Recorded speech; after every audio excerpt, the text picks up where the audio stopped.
Hello বন্ধুরা, দেখো এটা হলো 17ই জুলাই, ছোট্ট একটা ব্লগ। সেদিন ছিল আমার হাজব্যান্ডের বার্থডে। তো সকালবেলা আমার শ্বশুর কেক নিয়ে এসেছিলো, সেটাই কেক কাটিং হচ্ছিলো, যেহেতু ননদ এসেছিলো সকালে।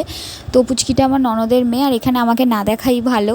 তো এবার সরাসরি সন্ধ্যাবেলা চলে আসলাম। এই কেকটা আমি ওকে গিফট করেছিলাম, যেহেতু এই বছর আমি কিছু করতে পারিনি, আমার শরীরটা ঠিক নেই, আর ও আমাকে কোনো কিছুই করতে দেয়নি। ইভেন দুপুরবেলাও ইচ্ছা ছিল যে একটু রান্না করে ওকে খাওয়াবো, বাট সেটাও হয়নি। আমরা মন্দিরে খেয়েছি, মানে আমাকে কিছু করতেই দেয়নি, মনটাও খারাপ। যাই হোক, নেক্সট ইয়ার করব, ইচ্ছা আছে। তো দুজনেই সাজুগুজু করে ফেলেছি, একটু বেরোবো। অ্যাকচুয়ালি অনেক দিন কোথাও যাই না, তো সেই কারণেই দুজনেই দেখো নতুন নতুন জামা পরে নিয়েছি। বার্থডে ওর, কিন্তু ড্রেসটাও আমার নতুন চাই।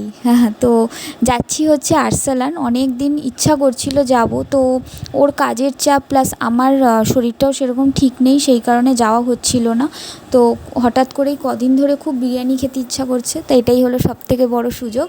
তো ওর সাথে চলে গেলাম। অনেকটা রাত হয়ে গেছিলো, যেহেতু ও একটু কাজে আটকে গেছিলো, 9:30 মতো বেজে গেছিলো। তো চলে আসলাম। দেখো আমাদের মুখে হাসি আর ধরছে না, কারণ আমি বিরিয়ানি খুব ভালোবাসি। অ্যাকচুয়ালি বিরিয়ানি ওই আমাকে খাইয়ে খাইয়ে বিরিয়ানি প্রেমী বানিয়ে দিয়েছে। মানে আমি খুব একটা বিরিয়ানি আগে পছন্দ করতাম না।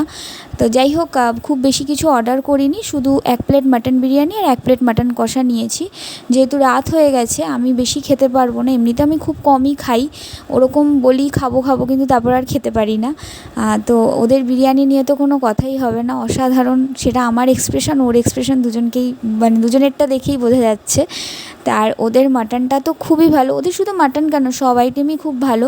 এবার এক একজনের এক এক রকম ওপিনিয়ন থাকে। তো দেখো, মানে খুব তাড়াহুড়োর মধ্যেই খেয়েছি, মানে যেহেতু বাড়ি যেতে হবে, রাত হয়ে যাচ্ছিলো, সেই কারণে। আর মাটন কষাটা পুরোটা খেতেও পারিনি, বাকিটা পার্সেল করে নিয়ে গেছিলাম। আর মাটনটা দেখো আমাকে আবার মানে ইয়ে করে দেখাচ্ছে যে কতটা সফট। তো যাই হোক, খাওয়া দাওয়া করা হয়েও গেছে, খুব তাড়াতাড়ি করে খেয়েছি। প্লেট ফাঁকা। এবার হচ্ছে বিল পেমেন্টের পালা।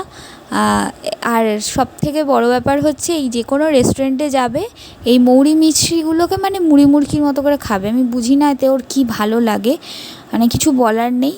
তো এবার বেরিয়ে পড়লাম বাড়ির দিকে, যেহেতু রাত হয়ে যাচ্ছে, সেই কারণে অনেক দিন বাদে বেরিয়েছি না, খুব ভালোও লাগছিলো। রাত্রিবেলা রাস্তাটাও ফাঁকা ফাঁকা, বেশ ভাল লাগছিলো।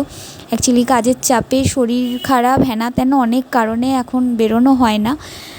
তো চলো, তোমরা আমার পাশে থেকো। আমি এইভাবে ছোট্ট ছোট্ট ব্লগ শেয়ার করব তোমাদের সাথে, সব কিছুই তোমরা জানতে পারবে, আমি জানাবো। তো পাশে থেকো, ভালো থেকো, টাটা।